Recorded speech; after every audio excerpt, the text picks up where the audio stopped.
ବର୍ତ୍ତମାନ ଯାହା ସୂଚନା ମିଳୁଛି ନ୍ୟୁୟର୍କ ପିଚ୍ ନେଇ ଅସନ୍ତୋଷ ବ୍ୟକ୍ତ କଲା ଟିମ୍ ଇଣ୍ଡିଆ।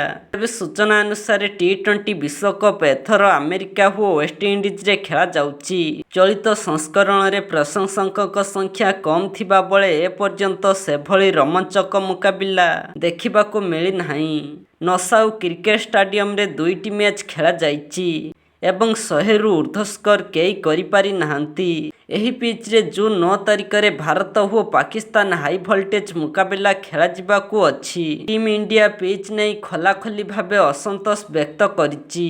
ଏହି ପିଚ୍ରେ ଖେଳାଳି ଆଘାତପ୍ରାପ୍ତ ହେବା ଆଶଙ୍କା ରହିଛି। ନ୍ୟୁୟର୍କରେ ଡ୍ରପ୍ ଇନ୍ ପିଚ୍ରେ ବ୍ୟବହାର କରାଯାଉଛି। ଏହା ଟି-20 ଉପଯୋଗୀ ପିଚ୍ ହୋଇନାହିଁ।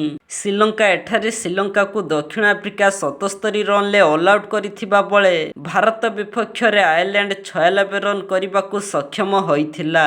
ଆୟର୍ଲ୍ୟାଣ୍ଡ ବିପକ୍ଷ ମୁକାବିଲାରେ ରୋହିତ ଶର୍ମା ଓ ରିଷଭ ପନ୍ତ ଆଘାତପ୍ରାପ୍ତ ହୋଇଛନ୍ତି। ପିଚ୍ରେ ବଲ୍ ପଡ଼ିବା ପରେ ଅସମାନ ବାଉନ୍ସ ଦେଖିବାକୁ ମିଳୁଛି। ଭାରତ ବ୍ୟକ୍ତିଗତ ଭାବେ ପିଚ୍ ନେଇ ଅସନ୍ତୋଷ ବ୍ୟକ୍ତ କରିଛି। ଏଠାରେ ଅଭ୍ୟାସ କରିବାକୁ ମଧ୍ୟ ଖେଳାଳିମାନେ ଡରୁଛନ୍ତି। ଭାରତ ପାକିସ୍ତାନ ମ୍ୟାଚ୍ ଏଠାରୁ ସ୍ଥାନାନ୍ତରିତ କରାଯିବ କି ନାହିଁ ଅବଶ୍ୟ ସେ ସମ୍ପର୍କରେ ବିଧିବଦ୍ଧ ଭାବେ କୌଣସି ଘୋଷଣା କରାଯାଇ ନାହିଁ।